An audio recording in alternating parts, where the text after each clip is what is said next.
You have probably seen or heard something related to "You have no enemies."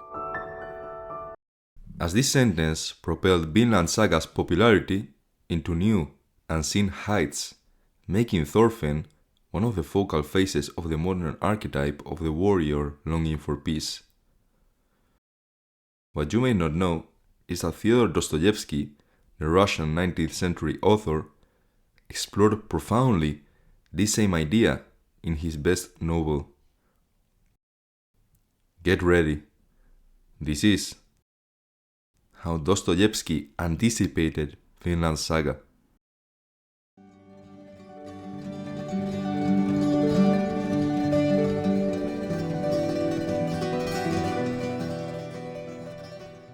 First, we have to understand the origins of the have no enemies conviction through the lens of Thorfinn's story. Our overview about the genesis of this philosophy will be quick, for I am going to assume you have either watched or read Vinland Saga, and the pursuit of retelling all the events in detail would be unnecessary and repetitive.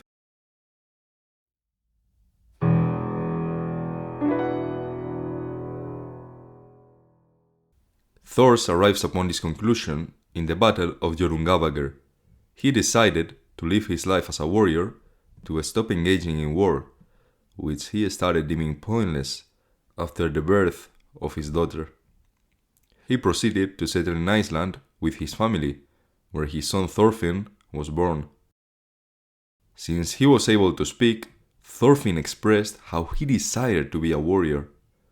Thors, seeing his previous self reflected in his young son, always tried to instill in Thorfinn the notion of violence being unnecessary, trying to prevent the mistakes he considered he had made from being perpetuated. But Thorfinn could not grasp the profound implications behind his father's teachings. He did not understand why someone as strong as he was could be a pacifist. And although there were many things Thorfinn did not comprehend about his father yet, he still respected him vastly. That's why, in the name of Thor's honor, he swore revenge on Askeladd, after the latter killed his father.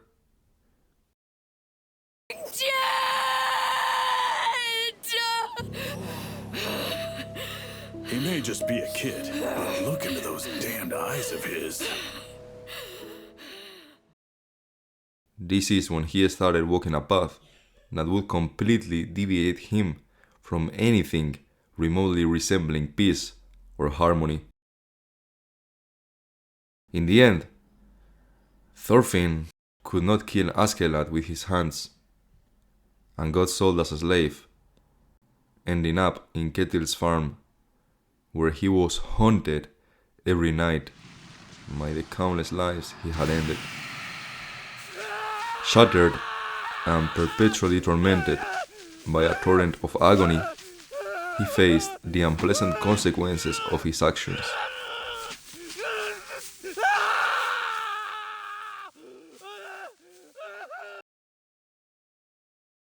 But after becoming unable to suffer any longer in the hands of remorse, he decided to spend the rest of his life redeeming himself, amending his sins.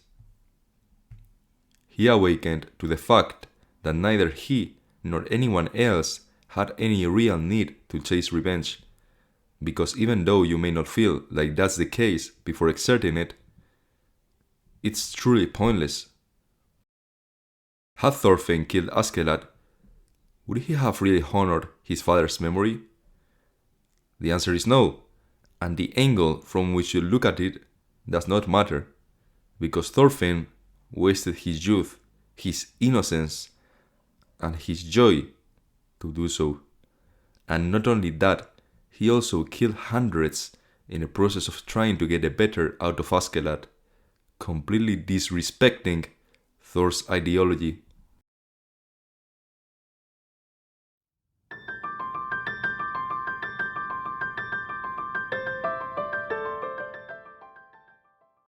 Thorfinn walked a long path before finally arriving at this conclusion.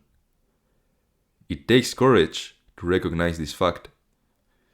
You have to make a conscious effort to appreciate what you have around you, because you will be received as an outcast, which is not bad when you are spreading compassion and when the world is dictated by selfishness and tragedy.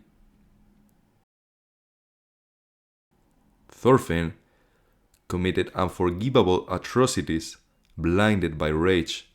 Not only did he kill countless soldiers, he also murdered many innocent villagers. Although his acts are not forgivable by any means, the reasons behind them can be recognized and understood. Thorfinn was emotionally wounded, and he wasn't strong enough to endure the substantial suffering that Thor's death had caused him if he wasn't going to get revenge.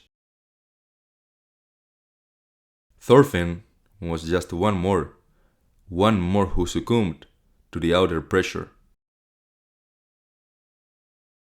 I firmly believe that one of the ideas Vinland Saga aimed to demonstrate is that everyone sort of knows what's ethical and what's not, but at some point you may not feel strong enough to swim against the current, and you exchange others' despair and suffering for your own individual progress. Just as Thorfinn did. Except that's just a shortcut to momentarily ignore the hollowness inside you. The message of being kind is true strength is not downplaying individual strength, or at least it should not. Being kind is not letting the world and the system win.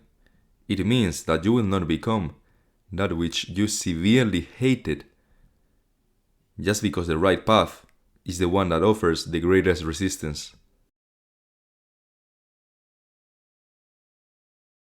Dostoevsky, too, grappled with this very notion, because nearly 150 years ago, a thematically identical message had been transmitted in a very similar way, as we will see in his novel, The Brothers Karamazov.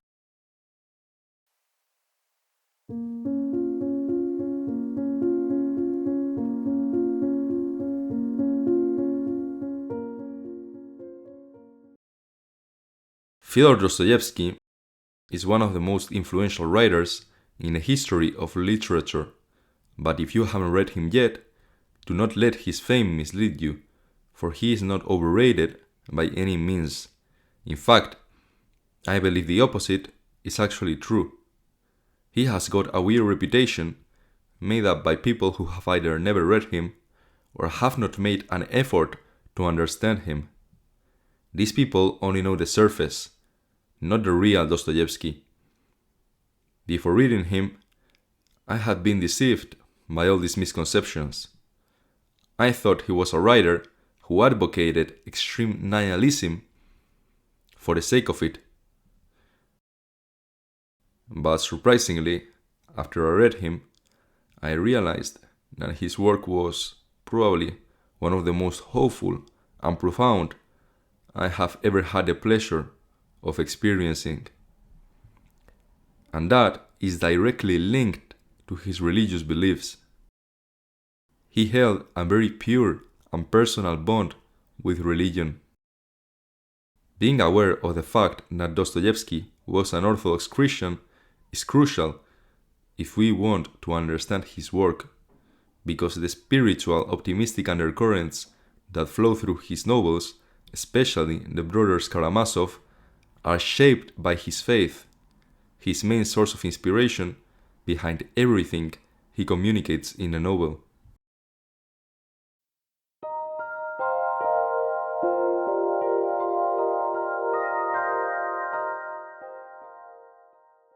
After writing 15 novels, 16 short stories, and 5 translations, Dostoevsky intended to create an all-encompassing masterpiece that could express everything he believed in, all the lessons he had learned throughout his life. Consequently, he started designing the architecture of the story he wanted to tell. This process of creating drafts started around April of 1878, and this is how his drafts looked. I find them beautiful. I believe that just by looking at them, you can get a feel of the kind of mind Dostoevsky had. In May of 1878, his 3-year-old son, Alexei, died of epilepsy, a condition he had inherited from his father. Dostoevsky used the novel as a means of dealing with his grief. He represented the tragedy of premature death through various young characters, and he gave his son's name to the protagonist, whom he imbued with several virtues he cherished. He literally put his entire soul into the project.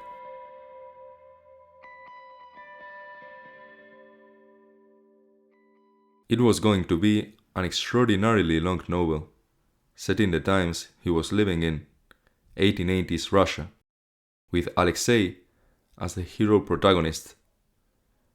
But before writing the novel, he wanted to create a prequel, a flashback of Alexei's teen years, explaining the most crucial events of his development. Essentially, why and how Alexei turned out to be the way he was in the main book. So he started working in what we will refer to as a flashback novel. But Dostoevsky did not follow the usual work structure of writing a novel and then publishing it. No, he did another thing, and I find this exceptionally interesting. The chapters were published serially, and in less than 2 years, he published the whole novel. Trust me, this is utter madness. We are talking about a novel of roughly 354,000 words, more than 1,000 pages in most editions. And I am not exaggerating in the slightest when I say that the quality of these pages is as good as you will ever find.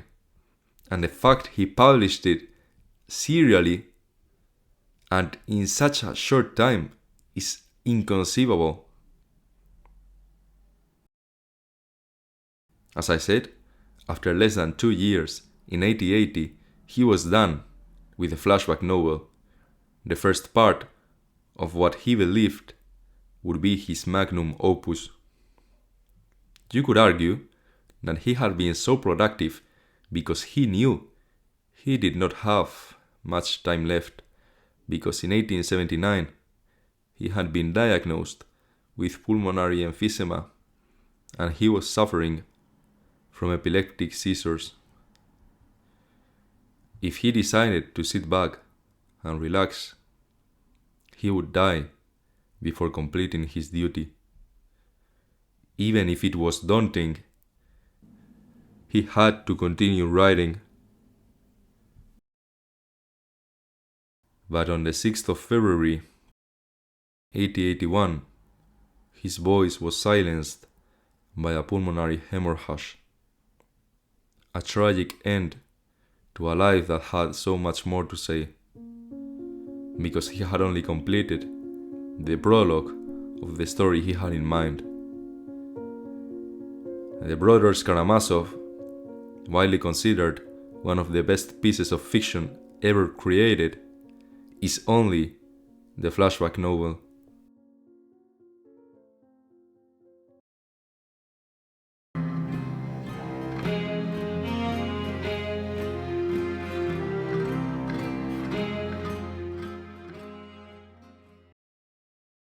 The story revolves around 3 brothers living in a small town in 1850s Russia. Their father, Fyodor Karamazov, is a landowner, as well as a really bad person who completely ignored them in their youth, as well as their mothers. He only cares about his own pleasures. And he even goes as far as to steal the girlfriend of his oldest son, Dmitri, to whom he also owed a gigantic amount of money. Dmitri usually called Mitya, is a good-hearted ex-army member. Despite his good nature, he is deprived of self-control, constantly being carried away by his pleasures, sometimes displaying sudden bursts of violence because of his extremely impulsive, temperamental nature. The middle son, Ivan, is an intelligent man who is conflicted with his beliefs. He spends the whole book fighting with himself, living in a tandem between monotonous melancholy and a violently vigorous juvenile drive. He is aware of the light, but he can only graze its edge with his fingers. The pages containing the Grand Inquisitor story, a story within a story created by Ivan, are the most famous part of the book and some of the most celebrated passages in the history of literature. Personally, I find Ivan's chapters to be exceptionally evocative and captivating. The reason I don't discuss him in this video is because his chapters are not directly connected to this idea of I have no enemies, in which we are focused today, a concept explored mainly through the characters of Zosima and Alexei, as we will see soon. But don't worry, because I will probably make another video covering only Ivan's character. The youngest son, Alexei, called Alyosha by almost everyone, is a charming and compassionate 19-year-old who lives in a local monastery due to his fascination with the starets Zosima, the spiritual guardian of the village. Alyosha is the main character, as well as what you could call the main force of good in the story, and although he had been altruistic since he had been born, he only became the exceptionally mature and emotionally strong boy we see in the novel because of the influence of the starets, his religious mentor. Zosima is a good person, going against the trope of the corrupt church member, but him being genuinely virtuous is not the sole reason why his character is interesting to the reader. The crux of the matter is how he was shaped into the person he became, because he wasn't directly born like that.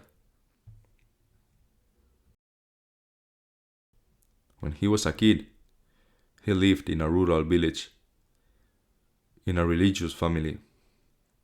Both he and his mother were saddened to see how his cynic, atheist, teenager older brother held a grudge against the world.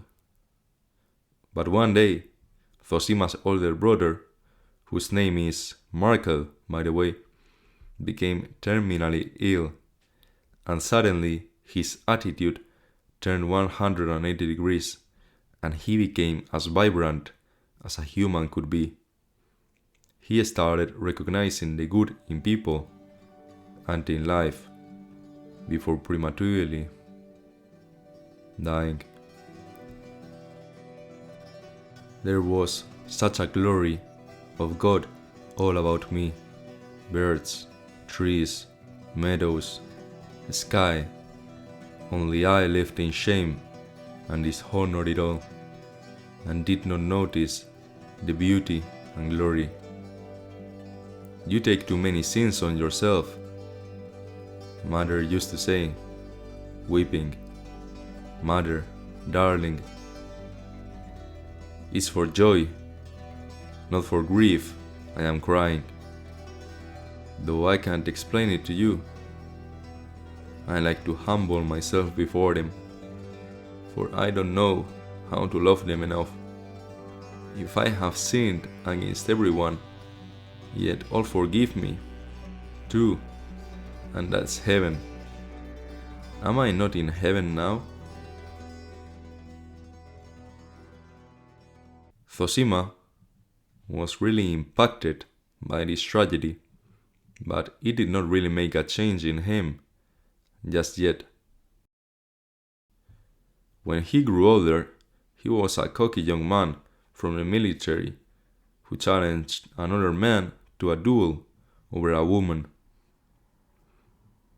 The night before the duel, Zosima had hit his servant 2 times in the face, to the point of making him bleed.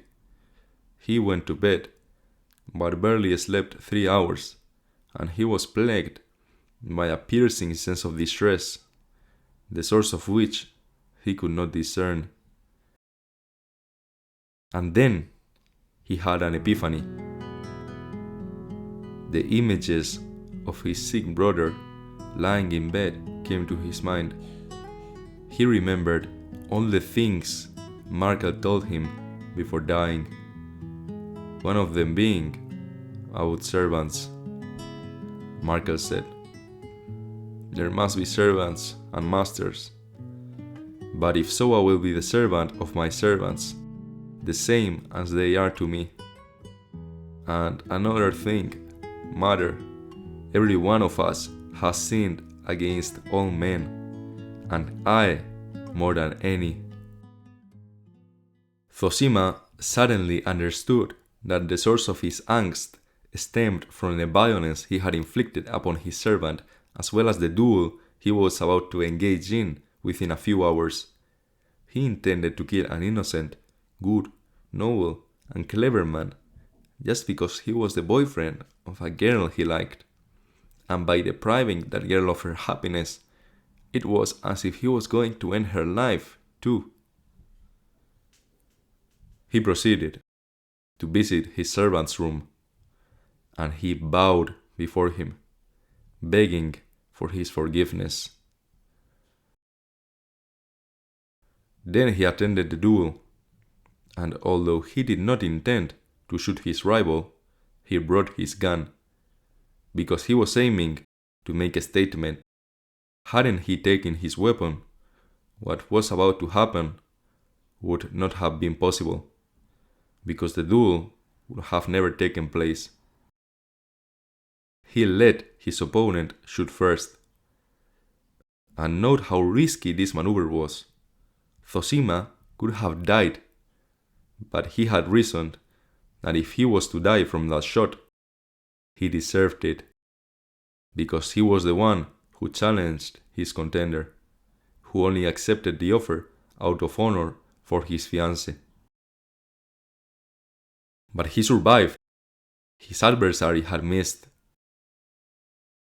"Forgive me, young fool that I am, sir, for my unprovoked insult to you, and for forcing you to fire at me. I am 10 times worse than you, and more, maybe." No one could believe what they were hearing, and to the observers' even greater surprise, Zosima then threw his gun several meters away. Perhaps this has reminded you of the scene at the end of the farmland arc of Vinland Saga. Thorfinn approached the enemy's camp, for he desired to talk with King Canute, but he wasn't allowed to.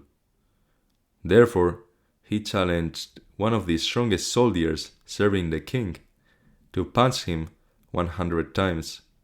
The deal was that if he was still standing by the end of the beating, they would grant him a conversation with Canute.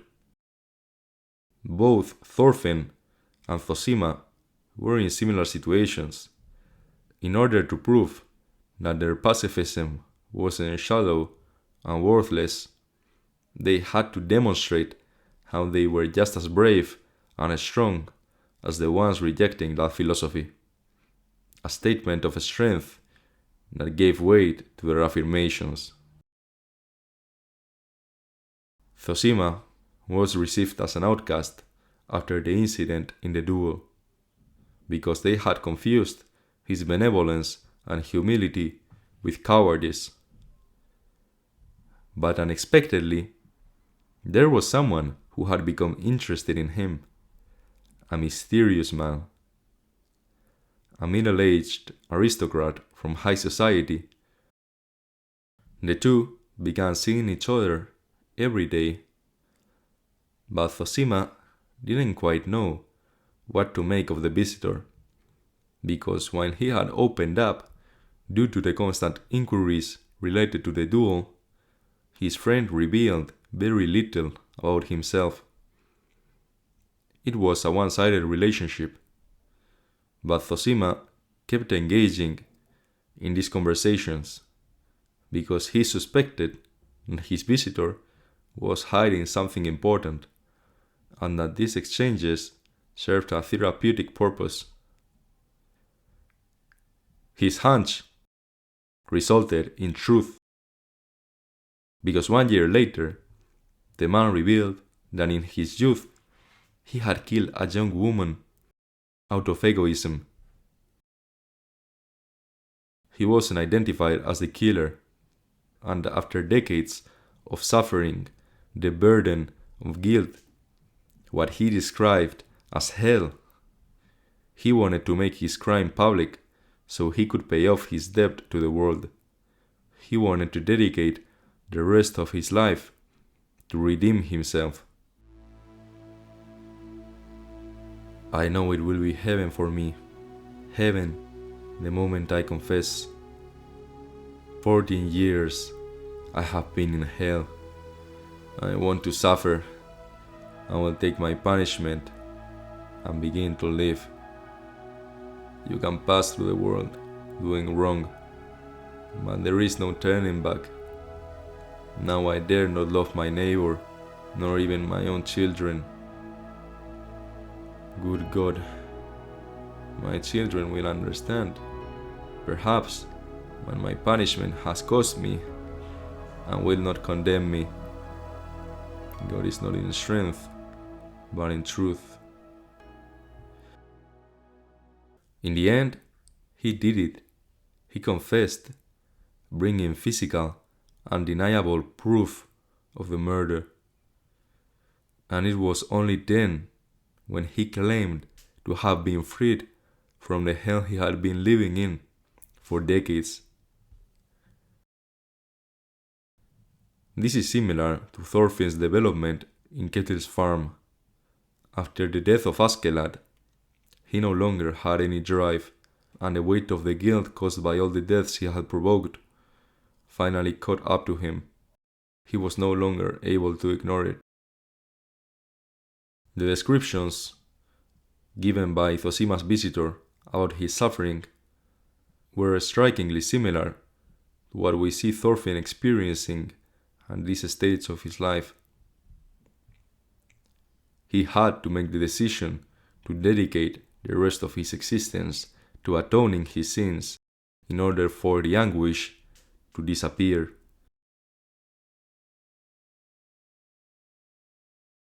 Notice how this sentence could be said while talking both about Zosima's visitor and Thorfinn.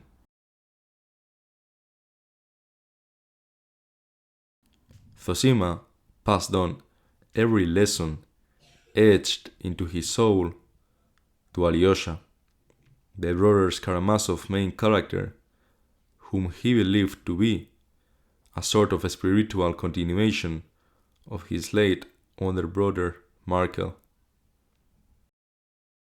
Alyosha faced many different conflicts throughout the novel.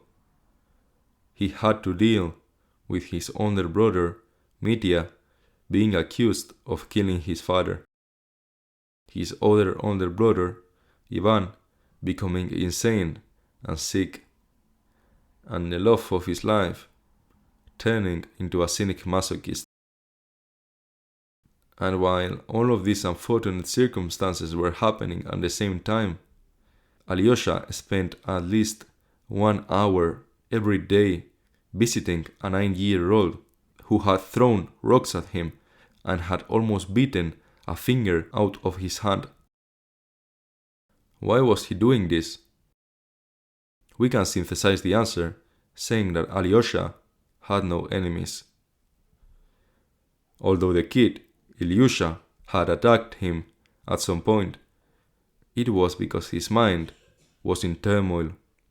His dad had been humiliated to the point of madness by Alyosha's older brother, and all the kids from his school were laughing at his situation. But fate wasn't satisfied with just that.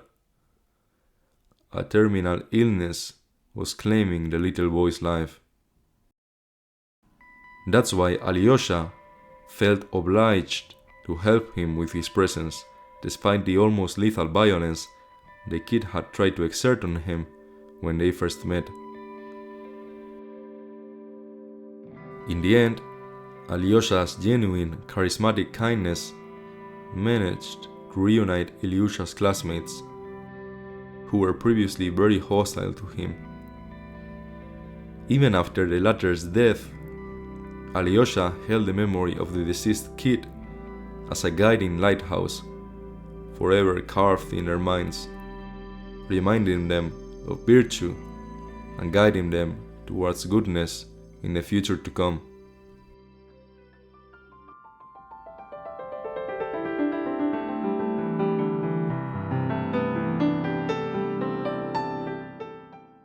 The message these stories convey is one of exceptional beauty, and it's fascinating to see how different authors with no apparent connection can land on the same core ideas in artworks of different mediums and from different eras. If you haven't done so, I encourage you with all my soul to read the Brothers Karamazov.